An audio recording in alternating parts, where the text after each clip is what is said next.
ça rentre à la maison. Pourquoi? Parce que le musée des arts décoratifs, c'est vraiment le temple des décorateurs. Ça, c'est magique. Il y a plein de pièces de décoration depuis la nuit des temps.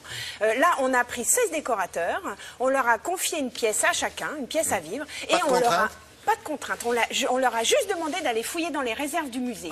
Et donc, de choisir une pièce et autour de cette pièce de mobilier ancienne, eh bien, de construire le décor à vivre. Alors, ça donne une salle de bain, un bureau, un salon, un dressing. C'est étonnant. Et on se balade, c'est un plaisir des yeux, c'est vraiment magique. Tout ça dans la nef du musée des arts décoratifs, une nef imposante. Donc ils ont demandé au scénographe Adrien Gardère, qui est également le scénographe du musée Lens, Louvre, donc qui a mis en espace certaines expositions, donc qui a vraiment ce savoir-faire-là. Ils avaient le droit de faire 120 mètres carrés comme 22, où il y avait quand même... C'était à peu près les mêmes. Ils étaient tous à égalité, quoi. En fait, dans la nef, ils ont recréé des boîtes avec des portes devant. Vous allez regarder, vous allez tout comprendre, c'est mieux que quand je le dis. Regardez. Oh non, c'est vraiment...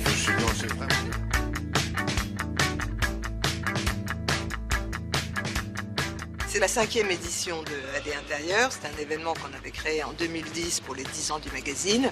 Et depuis la naissance de cet événement, on rêve d'une chose, c'est d'être ici. Parce qu'évidemment, le musée des arts décoratifs, c'est la maison mère pour tous les décorateurs.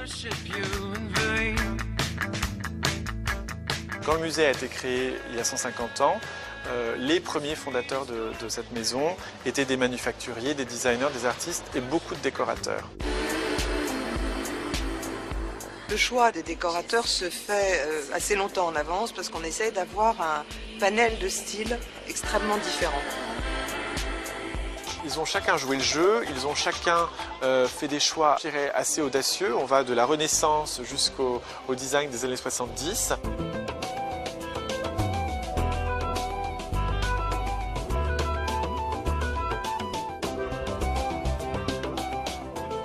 La nef des arts décoratifs est un lieu assez particulier, très monumental, assez complexe d'utilisation. Et on s'est tout de suite mis d'accord pour faire appel à un scénographe, pour mettre en scène l'ensemble de l'espace avant de faire appel aux décorateurs. Le consensus s'est réuni autour d'Adrien Gardère. Et donc Adrien a eu ce parti pris assez génial de pousser les espaces de décorateurs dans les 2 galeries latérales qui flanquent la nef, de libérer la nef comme un grand corridor d'une grande maison, mais en même temps de préserver pour les décorateurs une sorte d'avant-scène, avec chacun la mission de créer ces portes monumentales qui incitent justement le visiteur à la fois la pousser et à entrer dans un univers différent signalé par cette esthétique. Le rôle des métiers d'art aussi, qui est à l'appui de beaucoup de ces décorateurs, c'est ça que j'aimerais que les visiteurs retiennent, c'est-à-dire une sorte de voyage dans un moment du goût.